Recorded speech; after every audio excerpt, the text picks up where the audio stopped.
Bienvenue dans On n'a jamais fait comme ça, le podcast qui révolutionne vos pratiques RH. Vous en avez marre des méthodes RH de notre siècle ? Vous cherchez des solutions concrètes qui fonctionnent vraiment ?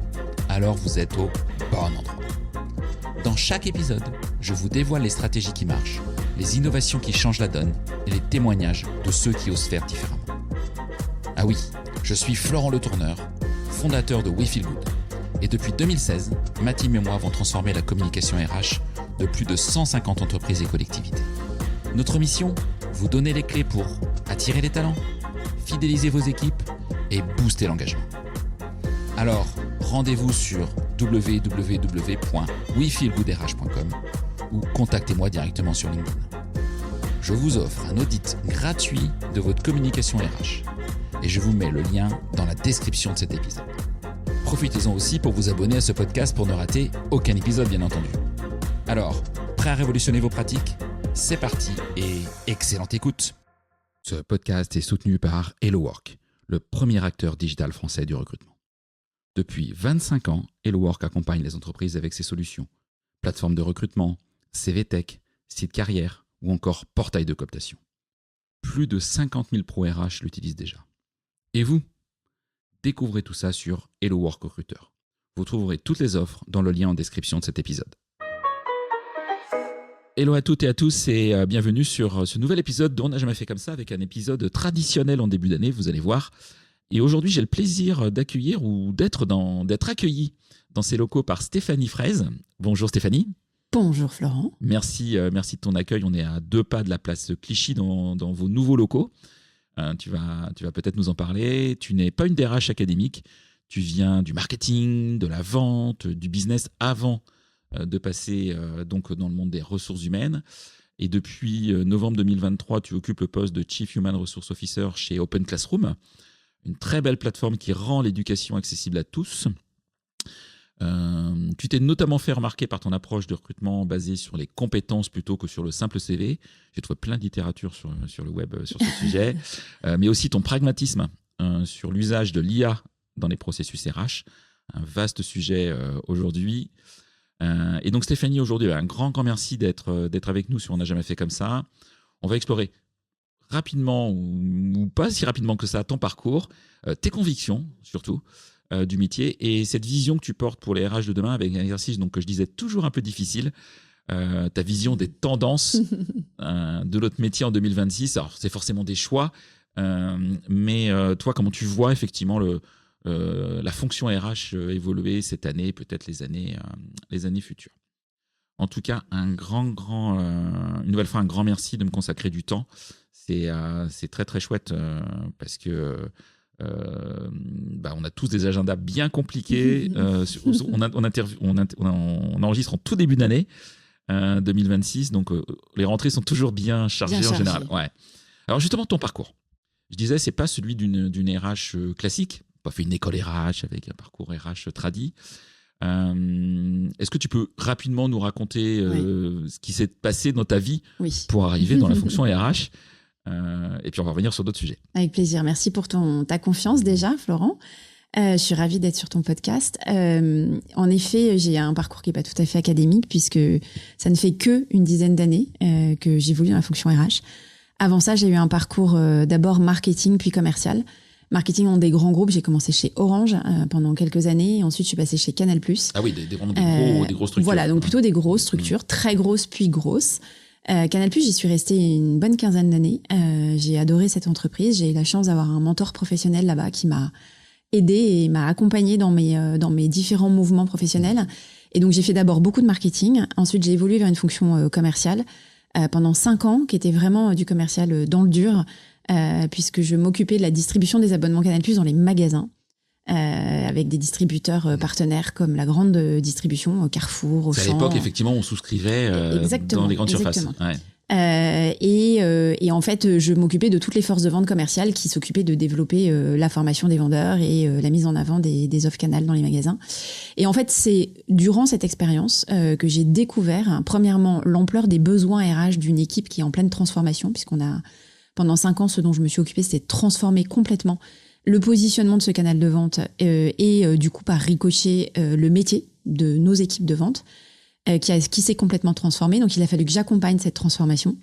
Et là, j'ai fait une rencontre professionnelle RH magnifique, dont on reparlera à la fin, qui m'a énormément aidée dans cette transformation.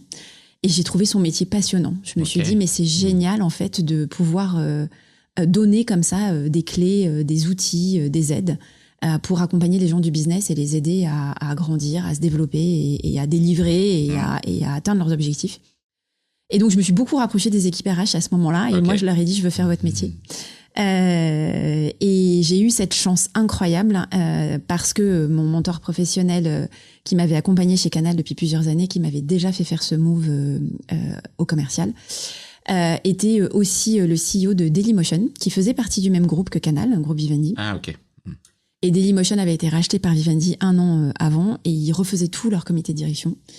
Et du coup, il m'a dit, écoute, viens, on cherche notre DRH, viens. Ce qui évidemment a été un saut dans le vide, gros syndrome de l'imposteur à ce moment-là. Saut dans le vide, j'ai jamais fait ce métier, je ne connais pas la technique du métier. Je passe sur le digital alors que je venais de Auchan Carrefour et international, j'avais plus parlé anglais depuis des années. Donc à 360, ça a été vraiment un saut dans le vide incroyable, mais j'ai eu un accueil formidable des équipes sur place. Et surtout, j'ai travaillé dur pour réussir à comprendre tous les enjeux de la fonction et essayer de délivrer le plus possible. Voilà. Donc j'ai eu cette chance de faire cette reconversion à ce moment-là. J'y suis restée 3 ans et demi chez Dailymotion. Et ensuite, j'ai évolué essentiellement dans la tech parce que comme j'étais arrivée par Dailymotion, j'ai eu cette marque de fabrique et donc j'ai fait ensuite Blablacar, où j'ai vécu aussi de très belles transformations parce que Blablacar, au moment du Covid, au moment de la guerre aussi Russie-Ukraine, dans lequel on avait beaucoup d'activités. Et puis ensuite, j'ai fait un petit passage dans une start-up qui a entre-temps été rachetée et dans laquelle je ne suis du coup pas restée longtemps, qui s'appelle Mastéos. Je voulais prendre la fonction RH du début. C'est comment de construire la fonction RH en série A dès le lancement. Bon, il se trouve que ça n'a pas fonctionné, mais ça a été une parenthèse instructive. Et ensuite, Open Classrooms. Voilà. Donc, depuis une dizaine d'années, DRH dans la tech avec surtout des enjeux éventuels de transformation, en fait. C'est hyper intéressant, hyper riche. Pas d'école RH, du coup? T'es pas retourné sur les bancs de l'école? Non, si, je suis retournée évidemment sur les bancs de l'école parce que mon syndrome d'imposteur a fait qu'à un moment, il a fallu que je mette un peu un diplôme.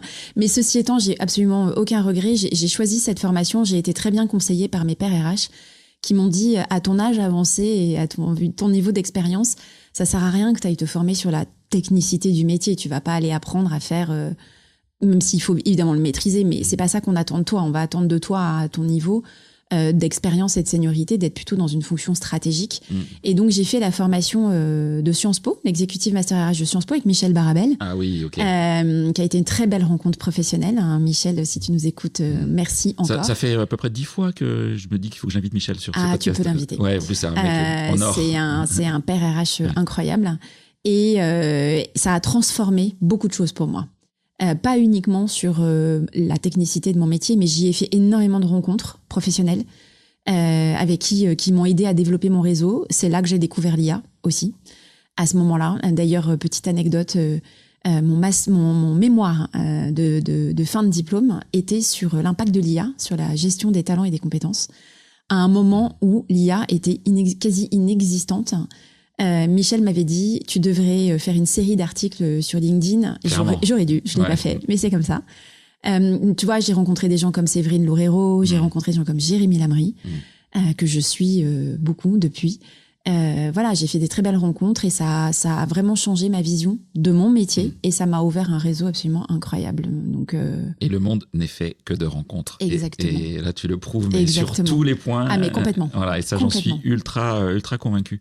En quoi cette trajectoire, ta trajectoire influence peut-être aujourd'hui encore ta manière de penser la fonction RH?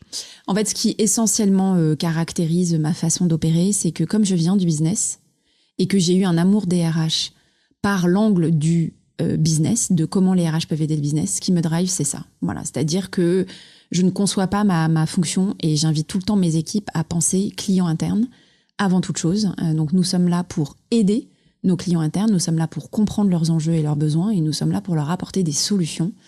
Et dans un monde idéal, quand la fonction RH est assez mature, pour les anticiper le plus possible, on en reparlera.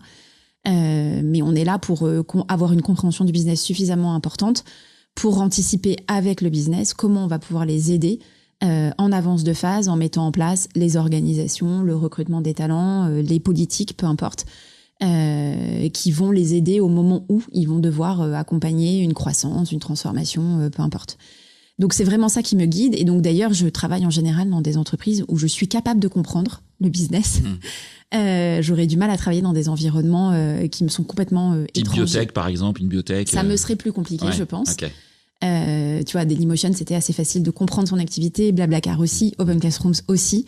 Open Classrooms me touche particulièrement, évidemment, de par sa mission, parce qu'on est au cœur de notre métier RH pour développer les compétences et permettre à des gens qui n'ont pas accès facilement à l'éducation de pouvoir se former et retrouver un emploi. Donc ça me parle tout particulièrement. Okay. Je pense que c'est la première fois que j'ai une entreprise dont la mission me touche autant, ce qui rend du coup mon métier encore plus chouette. Donc j'ai besoin de ça et j'ai besoin d'être moi très imprégnée dans le business. Tu vois, je m'efforce d'aller dans toutes les instances de gouvernance qui parlent du business. J'ai besoin de comprendre, d'avoir un avis aussi pour pouvoir éclairer toutes les décisions RH qui vont aider le business, quoi.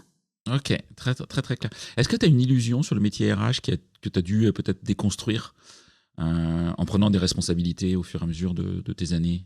Oui, essentiellement le fait que on peut pas aider tout le monde tout le temps. On n'est pas parfait. On fait des erreurs.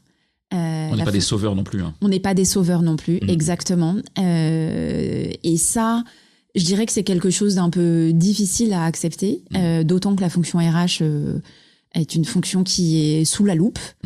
C'est, je pense, la seule fonction de l'entreprise qui est autant sous la loupe, qui est autant critiquée.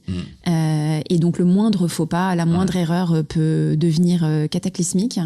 Ce qui, évidemment, n'est pas du tout le cas de n'importe quelle autre fonction. Qui est bien bâché sur voilà. LinkedIn, comme si c'était la faute des RH qui est des licenciements éco. C'est pas les RH qui décident qu'il y a des licenciements éco en général. Exactement. Alors, la fonction RH a une responsabilité. Enfin, moi, je suis toujours aussi très lucide sur notre responsabilité, mais par contre, je suis aussi... Enfin, je trouve très important qu'on soit aussi toléré dans nos erreurs et nos faux pas, parce qu'on en fait comme tout le monde. Mais on a une responsabilité. On peut parler du licenciement éco. Parce que je dis ça parce qu'il y en a malheureusement trop en ce moment. Exactement, tout à fait. Et c'est vrai que notre responsabilité, c'est d'essayer, dans la mesure du possible, d'anticiper les mouvements pour pouvoir les accompagner par avance de phase. Maintenant, il y a des situations économiques qui peuvent être difficiles. Open Classrooms, par le passé, a connu un licenciement économique dans un monde post-Covid où il y a eu une chute importante des besoins en formation. Donc oui, c'est des choses qui arrivent. Et là, l'essentiel, je dirais, dans ces moments-là, c'est de le faire par contre avec respect et humanité, malgré la difficulté. Et je crois que ça, c'est ce que nous, en tant qu'RH, c'est aussi notre responsabilité, c'est ce qu'on doit s'efforcer de faire. Ok, très très clair. Est-ce que tu as une ou des convictions RH que tu portes et qui sont vraiment aujourd'hui pour toi clés dans ton organisation et dans ton relation aussi de RH avec les dirigeants, les dirigeantes, les codires, les comex que tu fréquentes?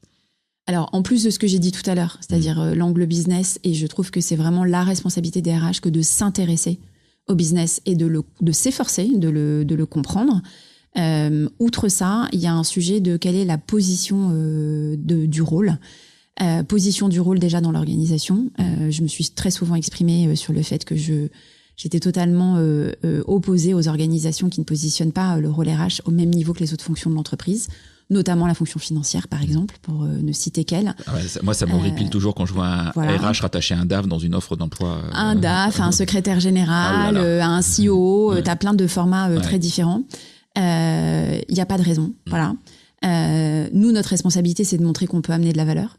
Une valeur qui du coup se justifie comme étant positionnée au plus haut niveau de l'organisation, comme les autres fonctions RH, comme les autres fonctions de l'entreprise, pardon.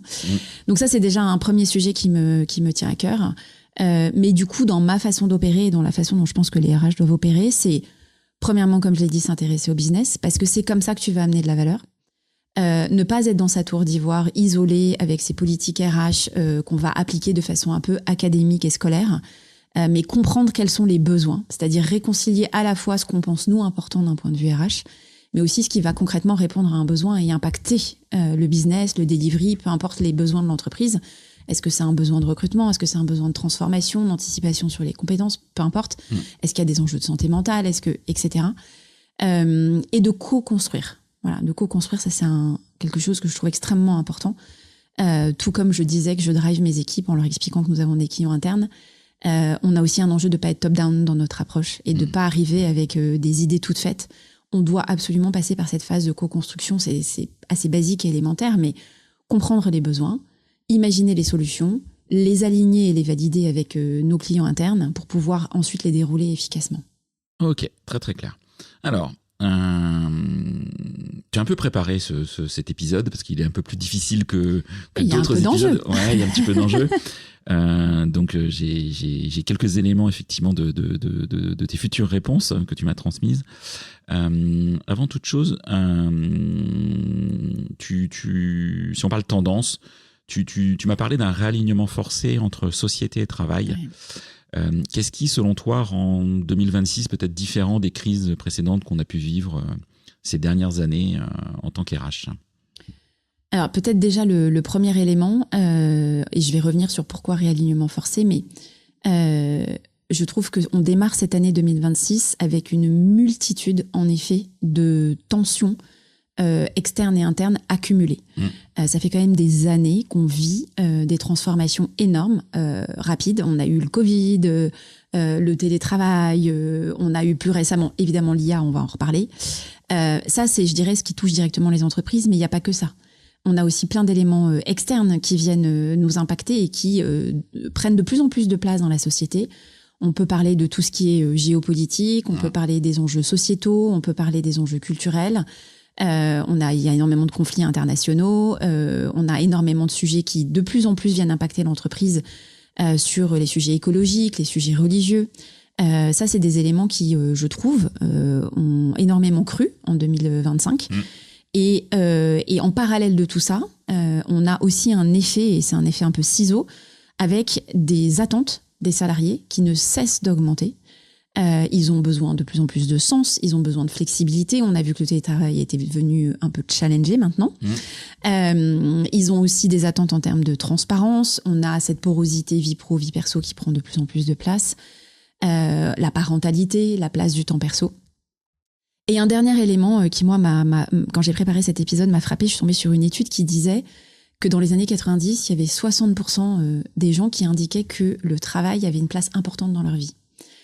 Le chiffre récent sur cette même étude est descendu à 24%, ce qui en dit extrêmement long sur la perte de confiance que nous avons collectivement dans la société que constitue, enfin dans le groupe que constitue le collectif, que constituent les entreprises.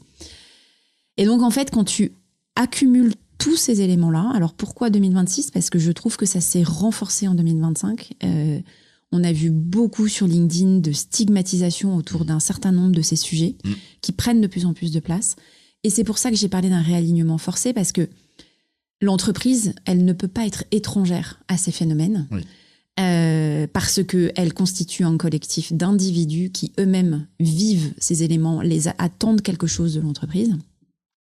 Ils attendent quoi de l'entreprise ? Ils attendent qu'elle prenne position sur un certain nombre de faits de société. On peut parler du fait religieux, on peut parler de la parentalité, on peut parler du télétravail. Et l'entreprise est aussi l'endroit où il y a un collectif qui rassemble des individus derrière un objectif commun. On y reviendra sur le rôle des RH, qui fait qu'elle ne peut pas rester étrangère à ces éléments-là. Donc, pour moi, pourquoi c'est important ? C'est parce qu'on a un monde extérieur qui est extrêmement instable, une porosité avec l'entreprise qui est de plus en plus forte et des attentes des salariés qui attendent que l'entreprise soit un espace où on va trouver un cadre et peut-être une forme de réparation ou de sens versus cette société qui est extrêmement chahutée et fragmentée. C'est intéressant ton enquête là qui est passée de 60% dans les années 90 à 24% terrible. Aujourd'hui. Oui, c'est terrible, on est d'accord. Terrible. Alors, je ne sais pas si l'enquête le dit ou si tu as les infos ou simplement juste toi, ta réflexion, ton opinion. Est-ce que tu penses que c'est lié à des métiers ? Est-ce que tu penses que c'est général ? Est-ce que c'est plus lié à tel ou tel type de fonction qui se sentent moins inclus dans des entreprises, peut-être plus dévalorisées que d'autres ? Comment tu analyses, toi, ce chiffre ? Je pense que c'est un mouvement général. Tu l'observes à un autre niveau qui est la place de plus en plus accrue des gens qui quittent le milieu de l'entreprise pour devenir indépendants. Oui. D'ailleurs, la fonction RH en est un exemple. Il y a de plus en plus de RH qui quittent. Moi, dans mon réseau, je voudrais pas avancer le chiffre parce que je n'en ai pas. Bien sûr. Mais honnêtement, je pense qu'on n'est pas loin du quart, du tiers. On en voit toutes et tous, c'est sûr. De mes pairs qui décident volontairement de ne plus être des RH en entreprise et d'être indépendants. Pourquoi ? Parce qu'en fait, ils ont du mal à trouver leur place dans une organisation telle qu'une entreprise classique. Et ça, c'est vrai sur le métier RH, mais en vrai, c'est vrai sur énormément de métiers. On a des entreprises comme Malte qui se sont montées pour justement mettre en relation... alors c'est intéressant, et même, tu vois, dans des fonctions qu'on n'imaginait pas il y a quelques années dans l'industrie, tu vois, les techniciennes de maintenance, alors je masculinisais le métier parce que malheureusement, il est très masculin, technicien de maintenance. On discute avec... j'ai des clients dans ce monde-là, c'est difficile de recruter des techniciens de maintenance. Il y a des techniciens de maintenance qui se sont mis freelance, qui gagnent 2 fois mieux leur vie qu'avant, qui trouvent du travail comme ils veulent, et qui choisissent leurs employeurs pendant des semaines, des mois, en fonction du bien-être, de la culture, et qui veulent surtout pas un CDI. Ah oui. Parce que de toute façon, ils savent qu'ils trouvent, et ils s'éclatent comme ça. Ils choisissent leur congé quand ils veulent. S'ils veulent prendre 3 mois, ils prennent 3 mois.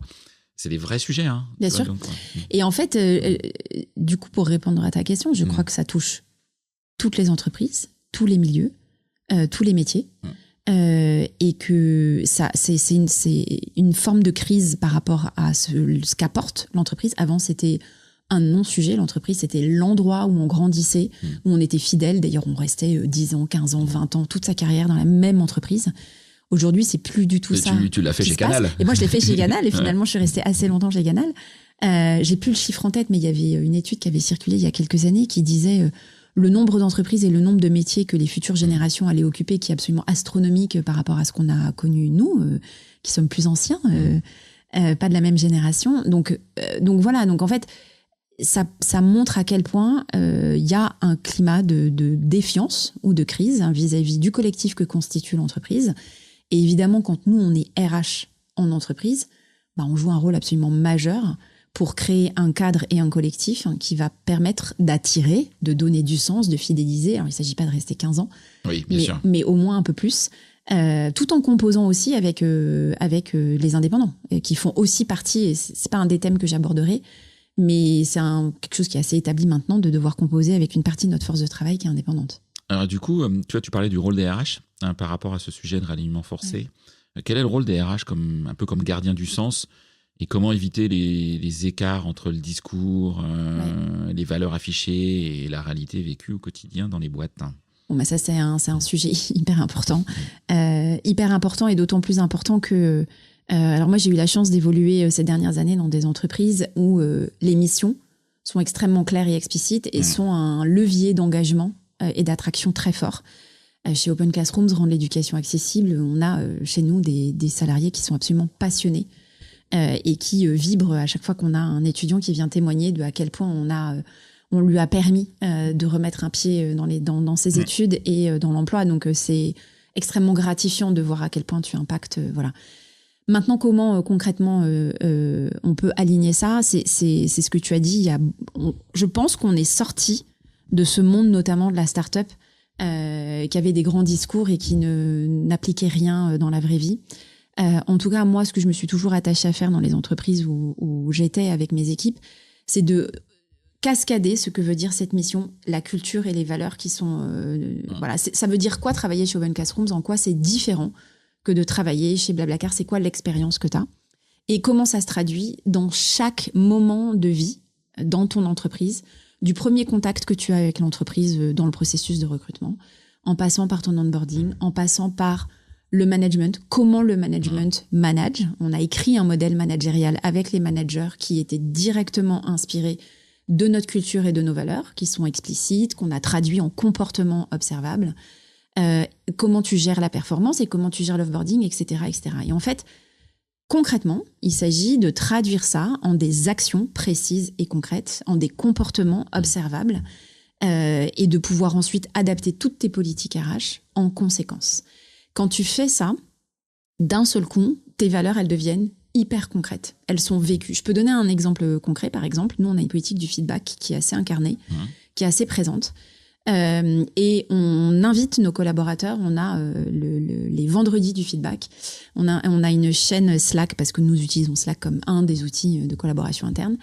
On a un channel Slack qui est dédié au feedback. On utilise un outil dans lequel ils écrivent leur feedback, qu'ils peuvent rendre public et qui est associé à une valeur, à l'une de nos 4 valeurs.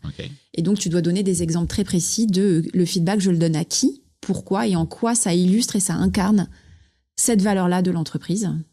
Ça, tout le monde peut le faire. Et tout le monde peut le faire. Tu peux choisir qu'il soit public, et auquel cas c'est publié sur cette chaîne Slack et toute l'entreprise le voit, ou tu peux choisir de le mettre en privé, ou tu peux choisir de le mettre en privé plus le manager, parce que tu souhaites que le manager soit informé.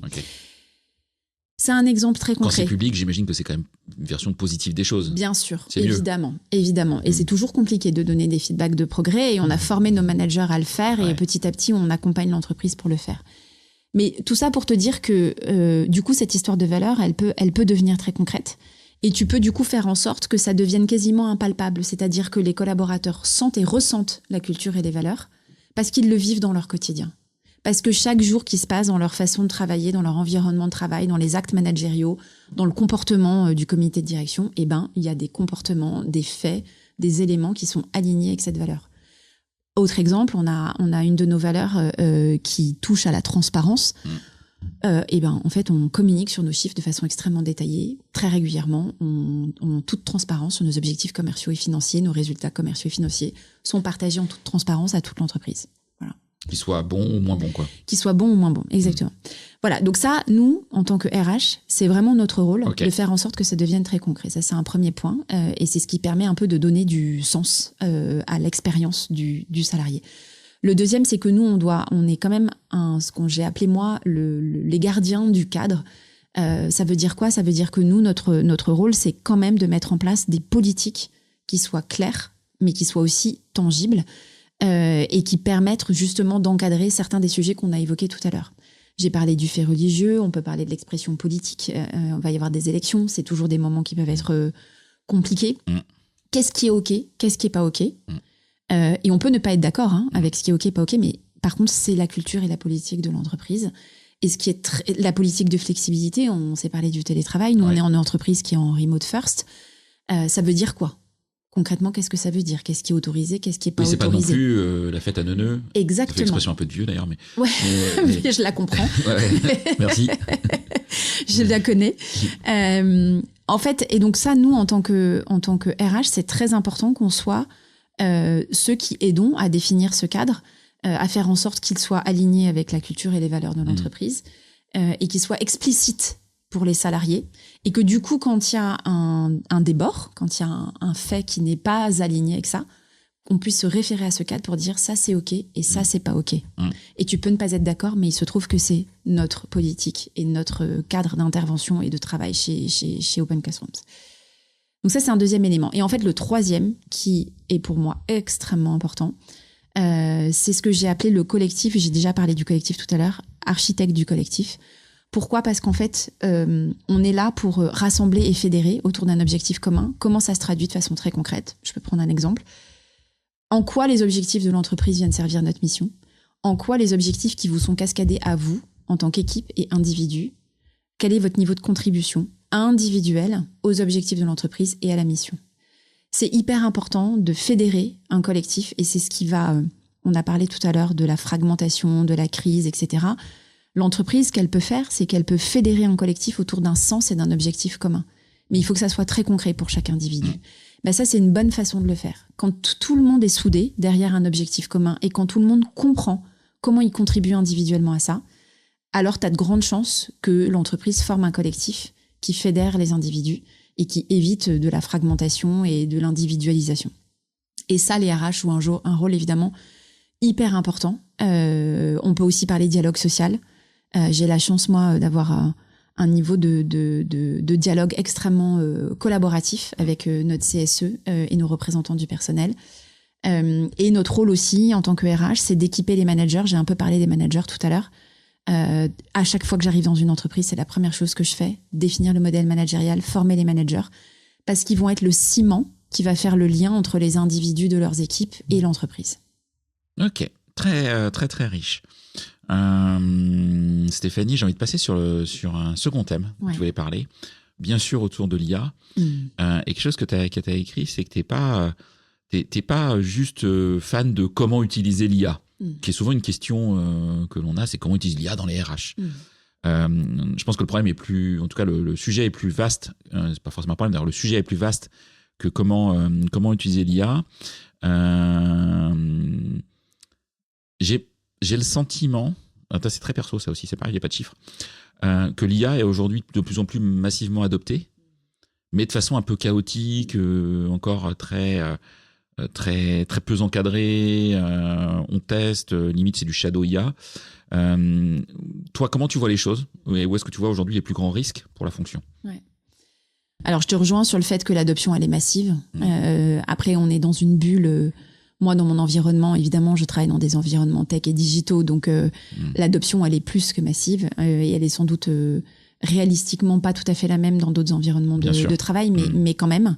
En tout cas, on peut pas passer à côté. Non, je pense qu'on peut évidemment pas passer à côté.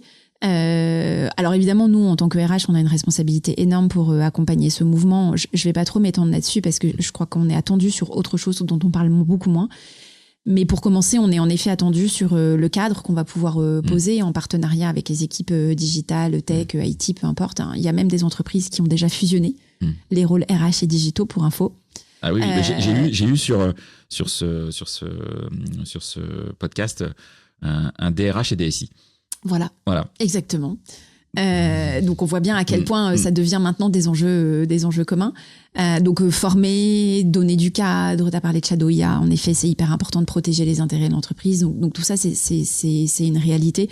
Elle est d'autant plus importante que sinon on a le risque, comme à chaque un peu rupture technologique, de laisser des gens sur le carreau. Voilà, si nous on s'occupe pas d'aligner tout le monde et de former tout le monde et de mettre tout le monde au même niveau. C'est encore plus flagrant chez vous. Évidemment. Évidemment. C'est votre cœur de métier. C'est notre passion. Donc pour nous, c'est hyper important. Au-delà de ça, moi je crois que là où nous, les RH, on a un rôle énorme à jouer, j'ai parlé d'anticipation tout à l'heure, c'est comment l'IA vient impacter les métiers de l'entreprise et comment les entreprises s'adaptent et anticipent là-dessus. Alors je voulais citer en préparant, je suis tombée sur une citation de la DRH de Microsoft qui s'appelle Amy Coleman, qui est intervenue à Unleash en octobre 2025. Et j'ai souligné une phrase que nous utilisons beaucoup chez Open Classrooms. Elle a dit « Nous basculons du monde des postes, des fonctions et des organisations à celui des compétences, des tâches et des résultats. » Voilà.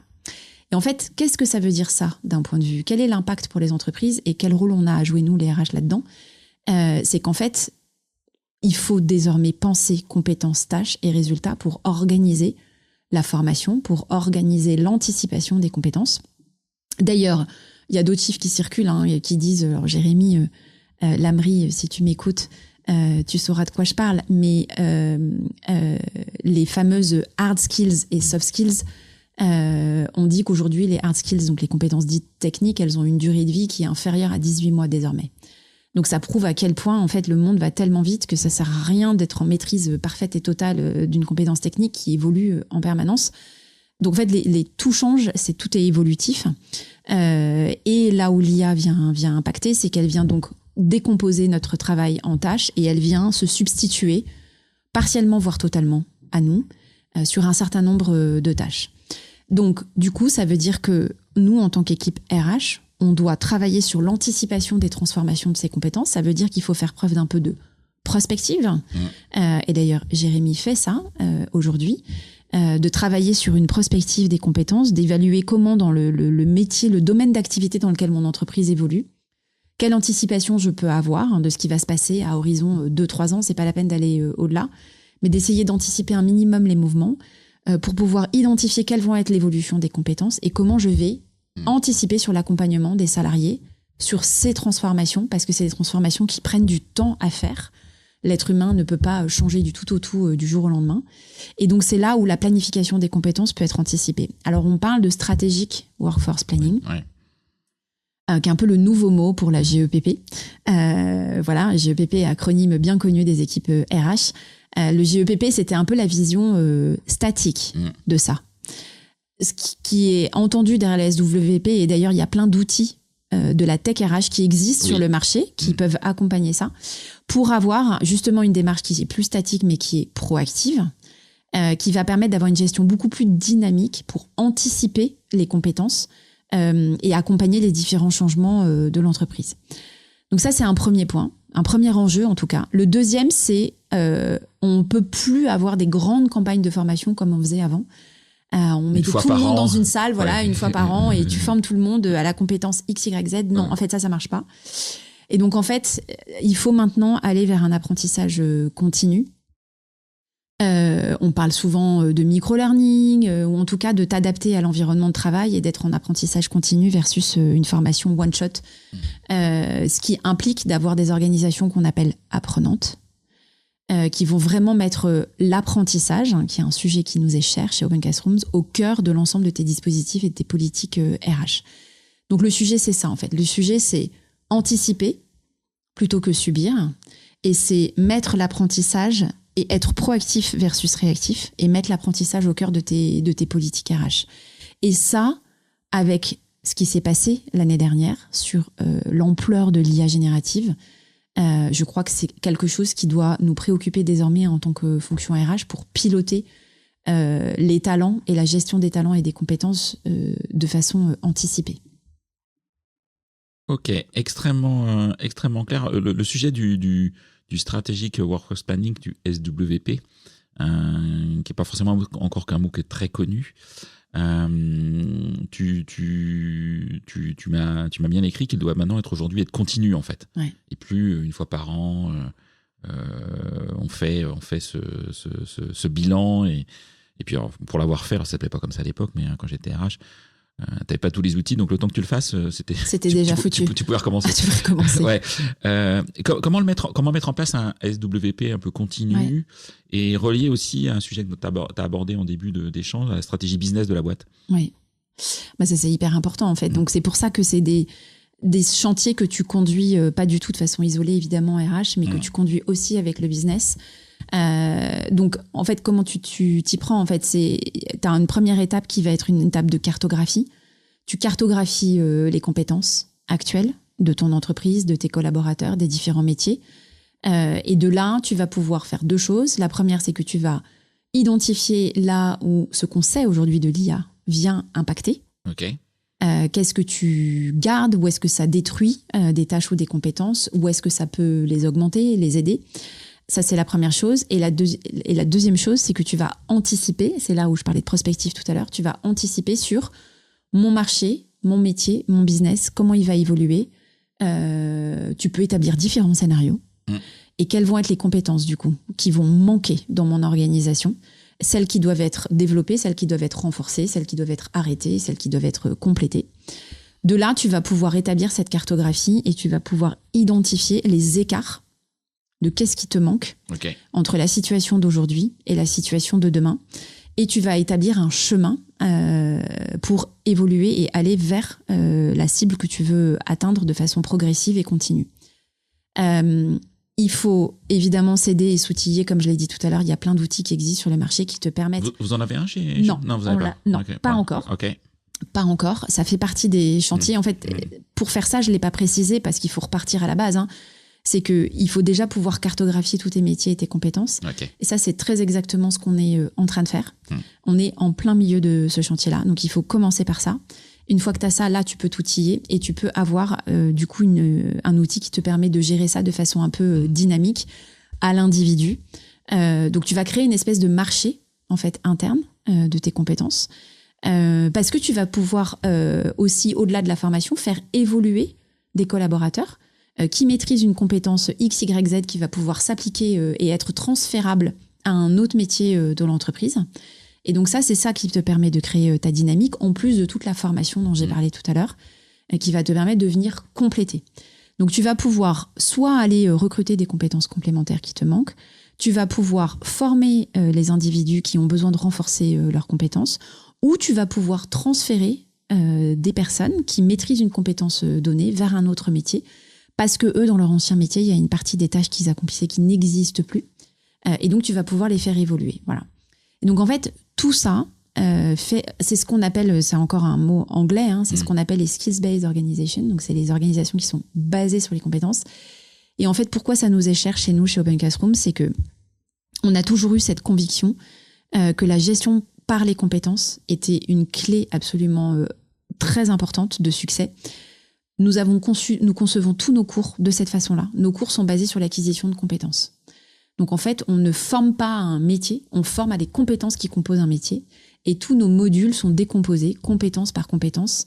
Et le deuxième point, c'est que ça doit être très concret, très ancré dans le réel. Donc tout ça, c'est des sujets qui sont sur lesquels les RH peuvent évidemment intervenir et anticiper en construisant le plan qui permet d'avoir une organisation organisée autour des compétences et avec les outils qui vont te permettre de le gérer de façon dynamique pour pouvoir anticiper la suite et former tes collaborateurs ou bien les transférer là où ils ont besoin d'être transférés. Ok. J'avais 2 questions, je vais en choisir une parce que le temps tourne. Sur ce sujet, avant de passer au dernier point que tu voulais aborder dans les tendances. Allez, je fais mon choix. Justement, tu parles de paysage de compétences qui est très mouvant, etc. Ouais. Comment un peu sécuriser aujourd'hui les collaborateurs et comment éviter des fractures aussi entre les métiers, les générations, les niveaux de qualification? T'as pas 4 heures. J'ai pas 4 heures, ouais, c'est ça. En fait, déjà, la première chose, c'est que cette cartographie des compétences, il y a un élément important que j'ai pas cité, c'est quel est le niveau de maîtrise des compétences. Une fois que tu as cartographié des compétences qui sont associées à un métier donné, l'enjeu, et c'est là où d'ailleurs les managers, j'en ai pas parlé non plus dans ce rôle-là, mais c'est très important, vont jouer un rôle extrêmement important. Les managers et les pairs qui interviennent autour d'une personne donnée vont pouvoir évaluer le niveau de maîtrise de la compétence donnée. Est-ce que la compétence, elle est maîtrisée partiellement, correctement ou parfaitement?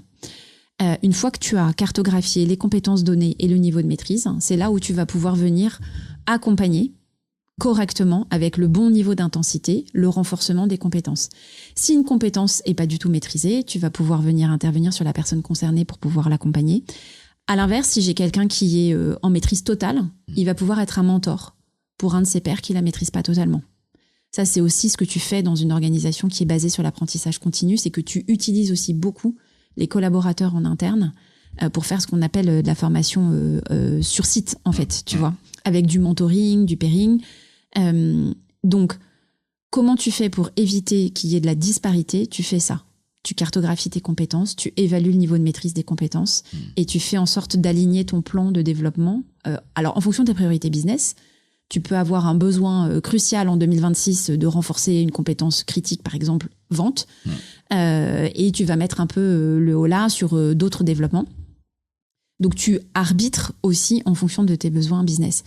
C'est en faisant cette cartographie exhaustive des compétences et du niveau de maîtrise que tu vas pouvoir adapter ton plan et aider chacun à progresser à son niveau à lui et être sûr que personne ne reste sur le carreau. Ok, très très clair. Merci sur ce sujet. Dernier thème que tu souhaitais aborder avec moi, et avec nous d'ailleurs, pas qu'avec moi, la soutenabilité du travail et la santé mentale. Avec des chiffres de santé mentale qui sont, comme tu l'écris si bien, édifiants. Est-ce que tu peux en parler et puis de ton opinion, ta vision du sujet ces prochains mois, ces prochaines années? Alors, j'ai longuement hésité à mettre ce thème comme étant une tendance RH parce que c'est pas comme si c'était une nouveauté. La santé mentale était cause nationale en 2025. Mais malheureusement, je crois que c'était pas suffisant et qu'il va falloir continuer à s'en préoccuper.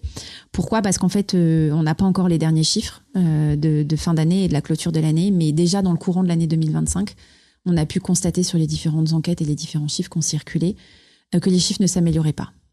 Les chiffres que je peux mentionner, 1 salarié sur 2 présente un niveau de détresse psychologique modéré ou élevé. On a un taux d'absentéisme qui ne cesse d'augmenter. On était à 2-3% il y a quelques années, on est à 5% en 2025.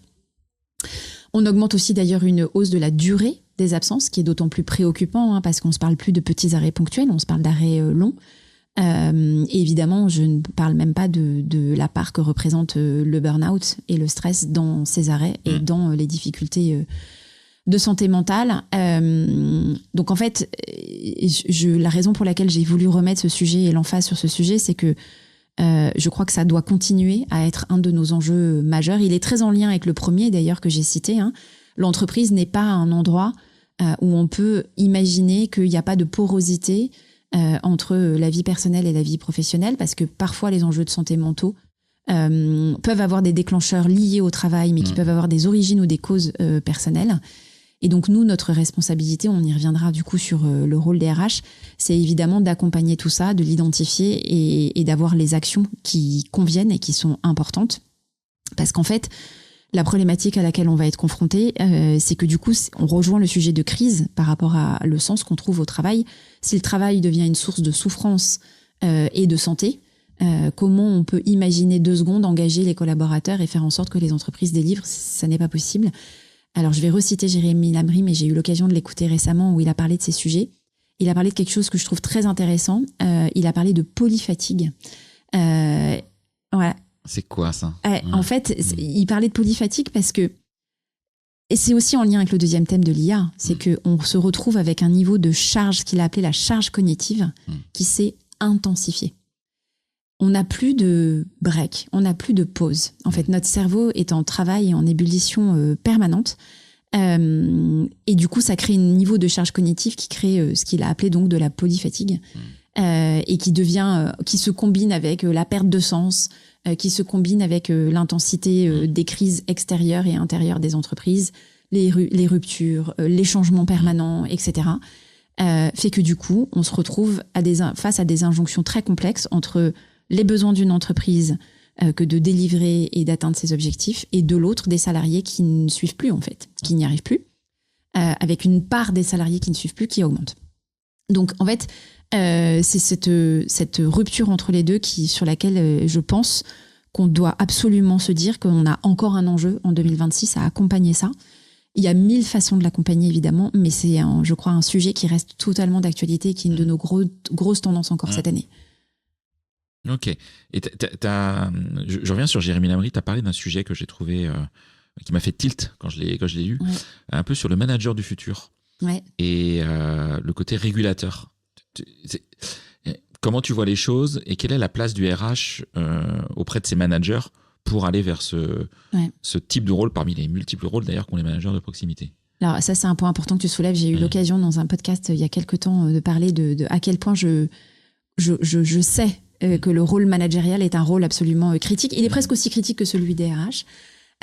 Il est même aussi, voire plus critique que celui des RH. Pourquoi? Parce qu'en fait, les managers, tu l'as dit, ils ont leur rôle est absolument charnière dans une organisation parce qu'ils sont là pour donner du sens par rapport au projet d'entreprise à leurs équipes. Mais ils sont aussi là pour entendre et accompagner leurs équipes et faire en sorte que ces injonctions parfois paradoxales se réconcilient. Alors en effet, sur ce sujet de la santé mentale, ils sont absolument critiques. Et c'est pour ça qu'il faut les aider, les accompagner et les outiller parce que ça s'invente pas en fait. On peut pas déclarer du jour au lendemain qu'un manager va être responsable de la santé mentale de ses équipes si on l'a pas équipé. Et en fait, donc nous, notre responsabilité en tant que RH, c'est de les outiller, de les former d'abord, tout simplement. Qu'est-ce que ça veut dire? C'est quoi la santé mentale? Un burn-out, c'est quoi? Parce qu'on pense savoir, mais en réalité, on ne sait pas. Tout le monde pense qu'un burn-out, c'est juste le résultat d'une charge de travail importante. C'est faux. C'est pas vrai. La charge de travail est un des éléments, mais il faut qu'il y ait plusieurs éléments cumulés de façon répétée, intense et dans le temps pour qu'il y ait burn-out. Et la combinaison de tous ces facteurs peut en effet conduire à un burn-out. Ça peut être la charge de travail, mais c'est aussi par exemple la perte de sens, ça peut être l'insécurité, ça peut être des difficultés relationnelles, ça peut être etc., etc. Donc il faut que les managers comprennent ça pour être capables ensuite de le détecter. Il faut qu'ils soient capables d'avoir un dialogue avec les membres de leurs équipes pour être capables de détecter les signaux, qui parfois sont des signaux dits faibles. Et ensuite, il faut qu'ils soient capables d'accompagner, d'avoir le bon niveau de dialogue et pour pouvoir accompagner. Et en effet, Jérémy Lamry a mentionné ça en expliquant que le manager du futur, je quote Jérémy, ne sera ni un coach inspirant, ni un contrôleur de performance, et qui sera un régulateur, pour faire le lien avec la charge cognitive dont on a parlé, un régulateur de la charge cognitive collective. Et que son rôle, du coup, dans ce contexte-là, c'est de faire en sorte que le quotidien des membres de son équipe soit soutenable. C'est-à-dire, ça s'appuie sur des choses assez classiques dans la fonction managériale. C'est donner des objectifs, mais faire en sorte que ces objectifs soient clairs, compris, en lien avec l'entreprise, mais qui soient tenables dans le temps. La régulation passe par, est-ce que moi, en tant que manager, je donne les moyens à mes équipes d'atteindre les objectifs? Et si c'est pas le cas, comment je négocie des moyens supplémentaires? Comment j'obtiens des délais? Comment je priorise pour faire en sorte que ça soit tenable? Ça, c'est le rôle du manager. Arbitrer les priorités. Et puis, il y a ce rôle que j'ai un peu décrit tout à l'heure, qui est comment je structure le dialogue et les échanges avec les membres de mon équipe pour faire en sorte qu'il y ait de la discussion sur les difficultés, et comment j'instaure des rituels qui font que je vais prendre soin de mes équipes. Donc, les managers ont un rôle absolument clé, et les RH ont ce rôle que d'équiper les managers et d'être à l'écoute de ce qui se passe dans l'organisation pour voir où est-ce que ça ne va pas. Alors, question complémentaire, qui est importante, parce que les RH n'ont pas de RH forcément dans leur boîte. Ils n'ont pas forcément la soupape de sécurité pour parler. Et malheureusement, en tout cas, moi, à titre perso, je rencontre de plus en plus de RH qui vivent eux-mêmes ces sujets de santé mentale avec plein de formes différentes, tu les as citées. Quel conseil tu donnerais à un RH qui nous écoute peut-être et qui elle-même ou lui-même n'est pas forcément en pleine forme, un peu en difficulté, et c'est difficile d'aller voir son CEO ou qu'il n'y a pas de collègue RH pour en parler, quoi. Ouais. Alors, je m'exprime aussi très souvent sur ce sujet pour dire que la fonction RH est, selon moi, avec le CEO, une des fonctions la plus solitaire de l'entreprise. Pourquoi ? Parce que en tant que RH, comme tu l'as très bien dit, il n'y a pas de garde-fou. Je suis dans n'importe quelle autre fonction de l'entreprise. Si les conditions de l'entreprise le permettent et le créent, et c'est très important, je vais pouvoir m'ouvrir à mon manager ou à mon RH des difficultés que je rencontre. Le RH n'a personne pour faire ça. Et donc, quel conseil je donne ? Il y en a 1000, mais le premier, c'est d'être soi-même formé et en conscience de ce qui se passe pour moi. Être à l'écoute de mes propres signaux faibles, de à quel moment j'identifie que j'ai des comportements ou des difficultés qui sont les prémices d'une difficulté qui pourrait conduire au burn-out. Ça, c'est le premier point. Le deuxième point, c'est est-ce que j'ai autour de moi les ressources pour m'aider et m'accompagner ? Il peut y en avoir plein. Moi, à titre personnel, je m'accompagne, je suis suivie, j'ai un coaching depuis très longtemps. Je considère que c'est un investissement nécessaire pour ma santé mentale et mon efficacité au travail. Accessoirement, j'apprends beaucoup de choses et je grandis et c'est ce qui m'anime. Est-ce que j'ai des communautés plus larges que ça qui vont m'aider ? Des communautés RH, il y en a plein qui existent. On a, je trouve, cette chance absolument incroyable d'avoir des communautés vraiment très soudées, auprès de qui on peut trouver une source infinie de ressources, d'aide, de soutien, d'où l'importance de du support. réseau. Le réseau, c'est hyper important. Quelle que soit sa forme, mais peu importe. Mais exactement, c'est hyper important. Voilà, je pense qu'une fois que tu fais ça, que tu es en écoute, que tu es capable d'identifier tes difficultés, que tu te fais aider de façon continue et pas en réactif. J'insiste sur le proactif, parce que c'est ce qui évite de s'écrouler. Et que tu as une communauté autour de toi qui va pouvoir t'aider, alors je pense que tu as déjà pas mal d'outils et d'éléments pour éviter la catastrophe. Cet écosystème, c'est aussi l'endroit où tu vas pouvoir te lâcher, où tu vas pouvoir dire des choses que tu ne peux pas dire dans ton travail. Parce que quoi qu'on en pense, les RH restent des humains tels que tous les autres et ont leurs doutes, leurs faiblesses, leurs difficultés, leur esprit critique. Et ne sont pas des robots parfaits qui ne exécutent parfaitement. Des Superman ou des Superwoman. Exactement. Et tu vois, je rajouterai un sujet, mais en tout cas qui est une conviction perso. Je pense que tout RH aujourd'hui doit être formé à devenir formateur ou secouriste en santé mentale. Ouais. Il y a de plus en plus de sujets autour de tout ça. Parce que c'est pas évident non plus d'accueillir quelqu'un qui va pas bien. Oui. Ça s'apprend quelque part. C'est une compétence. Exactement. Comme les autres. Exactement. Et moi, quand j'étais RH, j'étais 15 ans d'RH, jamais on parlait de ça, quoi. Bien sûr. Voilà. Et je pense qu'aujourd'hui, ça va faire partie de la boîte à outils. J'aime pas ce mot-là d'ailleurs pour le coup, mais d'un RH. D'un RH et des managers. Et des managers bien sûr derrière. Ok, très clair. Pour conclure tout ça, tu as parlé de beaucoup de choses en termes de vision du futur RH. Futur proche, on va dire, RH, ou même futur actuel, présent. Futur actuel, c'est le présent. C'est ça. On va inventer des mots. Pour conclure, si tu avais un conseil à donner aux RH qui nous écoutent, par quoi commencer concrètement dès ce mois de janvier, février ? C'est chaud, hein. Mais s'il y avait un sujet où tu te dis, là, les gens qui nous écoutent, il faut y aller maintenant, quoi.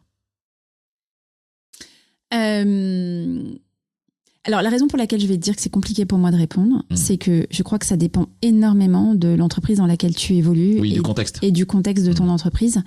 Et souvent, moi, j'ai un peu cette question quand alors moi, j'adore aider les RH, je fais partie de communautés, j'essaye d'intervenir le plus possible. Et tu sors, on se rencontre au Festival RH. Exactement. Venez au Festival RH en octobre 2026. Venez au Festival RH en octobre, exactement. Et je trouve ça toujours très compliqué d'arriver. Je suis désolée, je te fais une réponse de Normand, mais je trouve ça toujours très compliqué d'arriver avec une recette toute faite. Parce qu'en fait, elle est vraiment très propre aux difficultés et ou aux enjeux que tu vis à un instant T. Le conseil que je pourrais donner, c'est ne pas rester seul.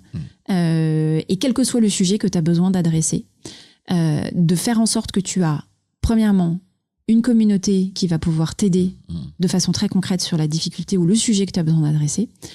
Et deuxièmement, d'organiser ta veille pour pouvoir trouver des ressources sans avoir besoin de passer du temps à chercher cette ressource pour qu'elle soit, que tu puisses l'activer le moment venu et être plus efficace et être plus rapide. Si je devais donner des conseils pour démarrer bien l'année, c'est faites en sorte d'avoir une communauté autour de vous, peu importe laquelle, et faites en sorte d'avoir des ressources activables facilement. Ok, merci pour tes conseils. Mes petites questions traditionnelles de fin d'épisode. Et avant ça, est-ce qu'il y a une question que je t'ai pas posée, que tu aurais aimé que je te pose, ou un sujet que on n'a pas abordé, et tu t'es dit zut, je voulais en parler, j'avais pensé ce matin au petit déjeuner, je veux pas partir sans. Non, je crois pas. Enfin, je crois qu'on a abordé. Enfin, on a abordé l'essentiel des sujets qu'on voulait aborder ensemble aujourd'hui, donc qui est déjà large, qui est déjà intense. Si on fait ces 3 trucs-là cette année en tant que RH, ça sera déjà génial. Ça sera déjà bien, ouais. Bah oui. Est-ce que tu as une anecdote pro que tu nous as, quelque chose qui est court, que tu n'as encore jamais raconté à personne, en tout cas par un micro? Mais on en a parlé un peu tout à l'heure ensemble, et oui, c'est pas forcément une anecdote, mais en lien avec les enjeux de santé mentale. Moi, j'ai été confrontée à un burn-out au début de ma carrière RH. C'est pour ça que je me suis beaucoup intéressée à ce sujet et que j'ai voulu comprendre qu'est-ce qui s'est passé, parce que vraiment... d'ailleurs, je me souviens très bien de mon boss à l'époque qui m'a dit « mais j'aurais jamais imaginé que ça puisse t'arriver ». Et en fait, rien que ça, déjà, c'est un problème. Et c'est un problème parce que c'est comme ça que lui me vivait, et c'est un problème parce que c'est comme ça que moi, je me vivais. Et je me suis retrouvée dans la situation que tous les gens qui sont passés par un burn-out te disent, c'est-à-dire le moment où ça m'est arrivé, j'ai eu de la chance parce que j'ai eu une réaction que j'ai pu contrôler et gérer. Il y a des gens qui ne peuvent plus sortir de leur lit, il y a des gens qui ont des conséquences physiques absolument terribles et longues. Moi, j'ai eu cette chance j'ai juste pas pu passer la porte de chez moi. Ce qui était déjà beaucoup. Mais c'était pas un stade suffisamment dramatique. Et évidemment, mon réflexe, tu vas voir un médecin qui te dit « je vous arrête immédiatement ». Et ton premier réflexe, c'est de dire « mais c'est évidemment impossible ». J'ai un séminaire XYZ dans 2 jours, je dois présenter la feuille de route XYZ de l'année de 2000 machin. Je suis indispensable. Et donc évidemment qu'il est hors de question que je m'arrête. Comment les gens vont faire sans moi? Donc ça, cette première difficulté qui est d'accepter que tu n'es pas indispensable, que le monde peut continuer à tourner sans toi, que la Terre ne va pas s'arrêter, que l'entreprise ne va pas fermer parce que tu t'es arrêté. Cette acceptation-là, déjà, c'est une énorme évolution. Et c'est quand même dommage d'attendre d'être confronté à une telle difficulté pour s'en rendre compte. Donc, je me suis arrêtée et j'ai essayé de comprendre ce qui m'arrivait. Et donc, c'est là où j'ai compris que le burn-out n'était pas juste une question de charge de travail. Oui, j'avais une charge de travail importante. Mais en l'occurrence, à ce moment-là, j'avais tout un tas d'éléments dans mon contexte de travail qui faisaient que j'étais en décalage total avec mes attentes, mes besoins. Et donc, pourquoi je parle de ça ? Premièrement, parce que c'est compliqué de façon générale de parler de ces fragilités et de parler du burn-out. Ça l'est encore plus pour les RH. Et je trouve que c'est important de réaliser que nous sommes aussi confrontés à ça. Et c'est pour ça que ce sujet me tient à cœur, parce que je trouve que de façon générale, dans le monde du travail, on accepte peu les fragilités. De façon générale, on accompagne peu et pas assez les sujets de santé mentale, et encore moins pour les RH. C'est pour ça que je voulais parler de ça. Ok, merci. Merci aussi d'en parler. D'oser en parler. Est-ce qu'il y a des RH que tu me recommanderais d'interviewer sur ce podcast? Oui, alors j'ai envie de parler de celle qui a été... J'ai eu un mentor professionnel qui m'a accompagnée longtemps, et j'ai eu aussi la chance d'avoir un mentor RH qui m'a donné ce goût et cette envie de faire des RH et qui reste un modèle pour moi. C'est Sophie Le Thiers, c'est la DRH de Kaufman & Broad. J'admire la façon qu'elle a d'opérer son travail parce c'est elle qui m'a aidée dans mon métier commercial. C'est elle qui m'a montré que les RH étaient là pour apporter de la valeur et des solutions et m'aider à grandir dans ma fonction business. Bref, je te laisserai la rencontrer. Ok. Tu vois, je ne la connais pas. Je regarde, Elle est très forte en dialogue social. Ouais. Elle est très forte en anticipation sur le sujet des compétences. Elle est forte sur beaucoup de sujets. Donc, je te la recommande. Ah oui, un très joli parcours RH. Elle est passée par Canal. Et elle est passée par Canal, exactement. C'était ma DRH chez Canal. Ah oui, donc c'est effectivement un lien forcément fort. Merci pour ce contact. Personne que je connais pas, donc toujours intéressant. Alors je sais que tu es adepte de la veille professionnelle. Comment tu l'as fait et quels conseils tu pourrais donner à des RH qui des fois me disent j'ai pas le temps? Oui. Un petit conseil rapide, tu vois. J'ai pas le temps, c'est je le prends pas, déjà, c'est important. Moi, LinkedIn est pour moi une source infinie de ressources. Il faut identifier les professionnels RH qui prennent la parole et développent des contenus sur les thématiques qui t'intéressent et les suivre, déjà, tout simplement, premièrement. Deuxièmement, s'abonner à des newsletters. Il ne faut pas en avoir 10, 2 ou 3, ça suffit. Mais qui sont les newsletters clés. Tu peux en citer si tu en as un, toi, 2, oui, 3, alors moi, évidemment, alors, j'ai la newsletter de Jérémy Lamry que j'adore. Qui est j'ai aussi une newsletter, là, le nom va m'échapper, mais sur tout ce qui est droit social, qui est extrêmement important. Alors, je peux citer Lumna-Sin, par exemple, qui évidemment crée une quantité infinie de contenu que j'adore. Elle est vraiment brillante. Voilà, donc ça peut faire partie des éléments que tu suis. Et le troisième, c'est les podcasts. Parce que ça, c'est facile à digérer comme contenu et ça te donne plein de clés. Alors moi, c'est un peu la difficulté, c'est que j'écoute les podcasts dans les transports, mais je voudrais noter ce qu'on me dit, donc c'est pas évident. Ton podcast est une source infinie, évidemment, de ressources. Et je suis aussi une grande adepte du podcast de Alexis Eve. Yaniro, qui est un excellent podcast RH. Voilà, The Human Factor, qui est un excellent podcast RH. Tout à fait, merci. Si on est RH et qu'on a envie de partager avec toi, d'échanger, etc. Alors, j'ai pas dit vendre des trucs dont t'as pas besoin. J'ai dit vraiment échanger. Si possible. Comment est-ce qu'on peut te contacter facilement? C'est LinkedIn. Facilement. C'est vraiment LinkedIn. C'est vraiment l'endroit que je regarde tous les jours. Je mettrai le lien vers ton profil LinkedIn. Je réponds pas forcément à tout le monde et tout le temps. Alors évidemment, quand c'est des solutions commerciales, je suis absolument désolée, mais j'y arrive pas à répondre. Il y en a trop. Mais pour le reste, j'essaye, dans la mesure du possible, d'être réactive et de répondre. Et quand je suis en particulier sollicitée par des RH qui ont besoin de conseils, j'essaye de le faire, vraiment. Oui, ou qui aurait, alors je le souhaite évidemment pas, ce serait pas le choix, mais peut-être quelqu'un qui aura besoin d'aide. Ouais, bien sûr. Peut te contacter. Alors, bien sûr. Après, toi, tu peux faire le premier niveau de guide, mais c'est tout. Sans problème. Sans problème. Sur LinkedIn, c'est la meilleure façon. Un grand merci, Stéphanie. C'est moi qui te remercie pour ta confiance. Je t'en prie. Et c'était très riche. Un grand merci pour ce super épisode. Très heureux de l'avoir réalisé. Et puis, je te dis à bientôt. On va se recroiser prochainement, forcément, dans ce petit univers RH francophone. Et puis, si vous avez envie de rencontrer Stéphanie, venez au Festival RH, je le redis. Pas pourquoi je parle du Festival RH aujourd'hui, mais vous rencontrerez Stéphanie. J'y serai, c'est sûr. Voilà. Et ce sera l'occasion. Salut à Maud Grenier. Ouais, ce sera l'occasion d'échanger avec toi en direct. Et c'est un espace qui est en plus hyper chouette pour faire sa veille, s'ouvrir, avoir des rencontres informelles dans un cadre en plus qui n'a rien à voir avec. Voilà. En plus, sans être sollicité commercialement avec des stands, c'est pas du tout le sujet du festival. C'est une très belle parenthèse. Donc, voilà. Je recommande. Merci. À bientôt à tout le monde. Florent. Merci à tout le monde. Merci, au revoir. Belle année. C'est terminé pour ce bel épisode. Merci de l'avoir suivi en entier. Pour ne pas rater le prochain, d'ailleurs je prépare plein de chouettes entretiens pour ces prochaines semaines, abonnez-vous à On n'a jamais fait comme ça. C'est le bouton suivre sur Apple Podcast ou s'abonner simplement sur Spotify. N'hésitez pas également à mettre 5 étoiles si vous avez apprécié ce podcast et à me contacter via LinkedIn pour tout commentaire ou toute suggestion d'invité. À bientôt.